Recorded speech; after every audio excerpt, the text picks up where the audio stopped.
Hello friends, welcome to Pebbles. நான் உங்கள் கோபி சுதா. நம்ம இன்னைக்கு செய்ய போறது பொட்டுக்கடலை பர்ஃபி. இந்த பொட்டுக்கடலை கூட நம்ம தேங்காய் ஆட் பண்ணி செய்ய போறோம். அதாவது ஒரு கம்பி பதம் காய்ச்சி செய்ய போறோம். வாங்க எப்படி செய்யறதுன்னு பார்க்கலாம்.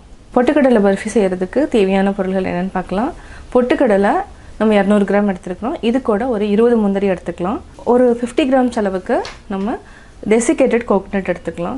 150 கிராம் அளவுக்கு சர்க்கரை எடுத்துக்கலாம். ஃபர்ஸ்ட் வந்து நம்ம பொட்டுக்கடலையும் முந்திரியும் வந்து நல்லா அரைச்சு சலிச்சு எடுத்து வச்சுக்கலாம். இப்போ எப்படி செய்யறதுன்னு பார்க்கலாம். பொட்டுக்கடலை முந்திரி அரைச்சிட்டோம். இதை சலிச்சுக்கலாம். நம்ம சலிச்சிட்டோம். இதை வந்து நம்ம யூஸ் பண்ண வேண்டாம். கேஸ் ஆன் பண்ணியாச்சு. ஒரு பேனில் நெய் விட்டுக்கலாம். நெய் வரும். இது 3 ஸ்பூன் அளவு வரும்.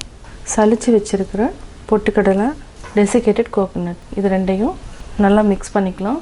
இது ரொம்ப நேரம் தேவையில்லை. ஜஸ்ட் அந்த நெய்யில் வந்து வறுத்தாலே போதும். இப்போ நம்ம கேஸ் ஆஃப் பண்ணிவிட்டு அப்படியே வறுத்துக்கலாம். இது வந்து குழந்தைகளுக்கு கொடுக்கலாம். இது வந்து சத்தான உருண்டையும் கூட.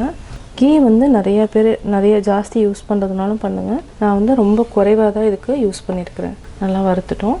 இதை வந்து நம்ம தனியாக எடுத்து வச்சுக்கலாம்.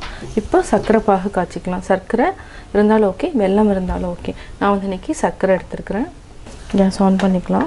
சர்க்கரை 150 கிராம் மூழ்கிற அளவுக்கு தண்ணி விட்டுக்கலாம். நல்லா கரையட்டும். ஒரு கம்பி பதம் வரைக்கும் நல்லா காய்ச்சிக்கலாம். இப்போது ஒரு கம்பி பதம் வந்துடுச்சு. செக் பண்ணி பார்த்துடலாம். இந்த மாதிரி நுரைச்சி வந்தாவே அதே மாதிரி இப்படி எடுத்திங்கன்னா இது அப்படியே ஒரே ஒரு ஸ்ட்ரிங் மாதிரி வரும். இப்போ நம்ம செக் பண்ணி பார்த்துடலாம். இப்போ நம்ம சேர்த்துக்கலாம். நல்லா மிக்ஸ் பண்ணி விடுங்க. கட்டி இல்லாமல் நல்லா மிக்ஸ் பண்ணிக்கலாம். இதுக்கு ஒரே ஒரு சிட்டிகை உப்பு சேர்த்துக்கலாம். உப்பு சேர்த்துட்டு ஏலக்காய் தூள் கொஞ்சமாக சேர்த்துக்கலாம். இப்போ நல்லா மிக்ஸ் பண்ணி விடுங்க. உப்பு சேர்த்துனா அந்த ஸ்வீட்டோட டேஸ்ட் வந்து கொஞ்சம் நல்லாயிருக்கும். இப்போ பார்த்திங்கன்னா அந்த நுரை மாதிரி வருது பார்த்திங்கன்னா, அதுதான் வந்து பதம் வந்து கரெக்டான பதம். இப்போ நல்லா சுருண்டு வரும். இன்னும் கொஞ்சம் கெட்டியானதுக்கப்புறம் நம்ம ஆஃப் பண்ணிக்கலாம். ஒரு நிமிஷம் இருந்தாலே போதும். இப்படி பார்த்தா நல்லா இந்த மாதிரி பபிள்ஸ் மாதிரி வரணும். அதாவது வெள்ளையாக தெரியும். இப்போ நம்ம கேஸ் ஆஃப் பண்ணிக்கலாம். நல்லா சுருண்டு வர ஆரம்பிச்சிருச்சு. நம்ம நெய் அப்ளை பண்ணிக்கலாம்.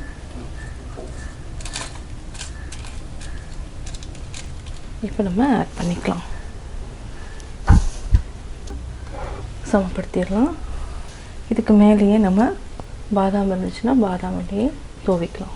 இது ஒரு 5 பாதாமை சின்னதாக பொடி பண்ணி வச்சுருக்கேன். ஒரு 20 மினிட்ஸ் மினிமம் ஆகணும். அதுக்கப்புறம் செட் ஆயிரும். நம்ம அதுக்கப்புறம் கட் பண்ணிக்கலாம். இப்போவே பார்த்திங்கன்னா இப்படி கொஞ்சம் திக்காக ஆரம்பிச்சிருச்சு. 20 மினிட்ஸ்க்கு அப்புறம் நம்ம எடுத்துக்கலாம். 20 மினிட்ஸ் ஆகிடுச்சு. இப்போ நம்ம எடுத்துக்கலாம். நம்ம பாதாம் போட்டதுனால கொஞ்சம் ஹார்டாக இருக்குது. அதே மாதிரி இந்த பக்கம் நம்ம இதையும் 2ஆக கட் பண்ணிக்கலாம்.